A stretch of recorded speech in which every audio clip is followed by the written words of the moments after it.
Alors on va parler pour finir des pays du tiers-monde, parce que alors là, le système dont je viens de vous parler, il est merveilleux parce que, bon, c'est très bien d'endetter une belle-sœur dans une petite ville, c'est très bien d'endetter une grosse entreprise dans une capitale, mais le top du top, c'est d'endetter tout un pays d'un coup.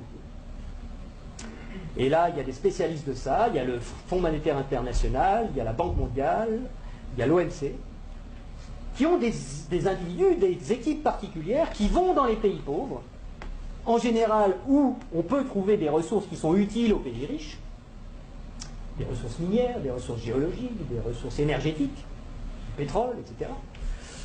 Et on dit aux dirigeants de ces pays, est-ce que vous savez que vous êtes assis sur des montagnes de profits? Mais comment vous allez faire pour les tirer du sol, pour les extraire? Vous n'avez pas d'usine, vous n'avez pas de route, vous n'avez pas d'ouvriers, vous n'avez pas de savoir-faire, vous ne savez rien. Et pourtant, Dieu sait que vous pourriez vous enrichir, et enrichir votre population. Ben non, on ne peut rien faire, on n'a rien, on n'a rien. Bon. Écoutez, nous, on est le FMI, on est la Banque mondiale, on peut vous prêter des milliards de dollars. Et avec vos milliards de dollars qu'on va vous prêter, vous allez pouvoir exploiter vos ressources et nous rembourser haut la main sans problème.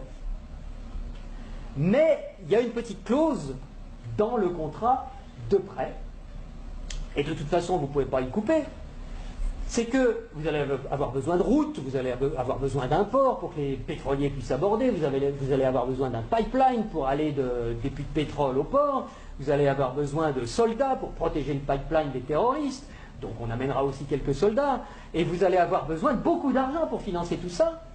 Et à qui vous allez acheter tout ça? Où sont vos entreprises? Mais on vous a dit, on n'a pas d'entreprise. Ah bon? Ben écoutez, c'est pas grave, nous on en a. En Occident, beaucoup, on en a plein. On a Halliburton qui fabrique des usines, on a Areva qui a besoin d'uranium, on a Bouygues qui fabrique des autoroutes, des ports, tout ce que vous voulez, on va vous faire ça aux petits oignons, pas de problème. Et c'est comme ça que ça marche.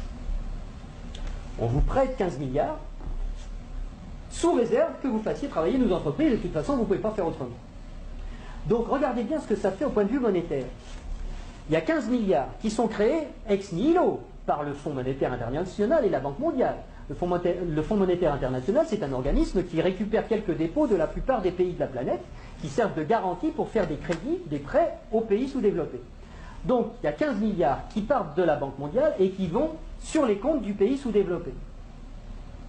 Et aussitôt, ces 15 milliards-là qui sont dans le pays pauvre, ils retournent dans le pays riche pour aller payer des entreprises occidentales qui vont dans le pays pauvre faire du boulot, construire des trucs. Du point de vue du pays riche, quand vous allez vendre des produits et des services dans un pays pauvre à l'étranger, pour vous, c'est quoi? C'est des exportations ou des importations? Des exportations. Voilà. Je vais aller exporter une usine, Areva, moi français. J'exporte une usine. J'exporte du travail. J'exporte des chars. J'exporte des fusils. J'exporte des outils, de l'outillage. Donc, ce qui est génial, c'est que les 15 milliards qui sont partis des pays occidentaux, qui sont allés dans le pays pauvre, il y a des services qui sont exportés par les pays occidentaux envers les pays pauvres, et l'argent, qu'est-ce qu'il fait? Il revient dans les pays riches, les 15 milliards. Ils reviennent. Bon. Et donc les 15 milliards, c'est comme si on avait eu une belle-sœur qui avait emprunté 15 milliards et qui nous les distribue, puisque les ouvriers des entreprises des pays occidentaux, les actionnaires des entreprises des pays occidentaux, ils vont avoir plus d'argent grâce à ces 15 milliards qui reviennent. Donc ils vont les dépenser dans l'économie, ça nous fait des transactions nouvelles, de l'emploi nouveau, qui va ruisseler dans notre économie. Mais c'est pas tout à fait comme si c'était des belles-sœurs qui les avaient empruntées, parce que les belles-sœurs, il aurait fallu qu'elles rendent les intérêts, et donc qu'elles reprennent leur argent, et qu'elles en reprennent le double, et que nous, on ait des nouveaux emprunteurs qui arrivent pour payer les intérêts des nouvelles belles-sœurs. Là, non. C'est qui la belle-sœur qui paye les intérêts? C'est les pauvres. C'est les pays sous-développés.